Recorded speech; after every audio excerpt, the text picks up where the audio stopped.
News 24 घडामोडी, श्वास चालू घडामोडींचा। अवैधरित्या दारूची वाहतूक करणाऱ्या वाहनांचा पाठलाग करताना सीमा शुल्क विभागाच्या वाहनाचा अपघात। या अपघातात सीमा शुल्क विभागाचा चालक ठार, 3 जखमी।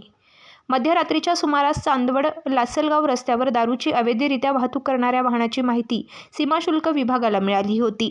या दृष्टीनं सीमा शुल्क विभाग तसेच लासलगाव पोलीस यांच्या वतीनं संयुक्त कार्यवाही करण्यासाठी सीमा शुल्क विभागाच्या वाहनात पाठलाग करत सीमा शुल्क विभागाचे वाहन हर्नूल या ठिकाणी शेतात जाऊन पलटी झाले। त्यात सीमा शुल्क विभागाचे चालक कसबे हे ठार झाले, तसेच लासलगाव पोलीस स्टेशनचे कर्मचारी डोंगरे आणि निकम हे गंभीर जखमी झाले असून त्यांना पुढील उपचारासाठी नाशिक येथे हलवण्यात आल्याची माहिती सूत्रांकडून मिळाली आहे। या संदर्भात मालेगाव येथील अप्पर पोलीस अधीक्षक अनिकेत भारतीत व मनमाड पोलीस उपाधीक्षक बाजीराव महाजन, चांदवड पोलीस निरीक्षक कैलास वाघ, त्यानंतर नांदगाव मनमाड पोलीस कर्मचारी व चांदवड पोलीस कर्मचारी मोठ्या संख्येने उपस्थित होते।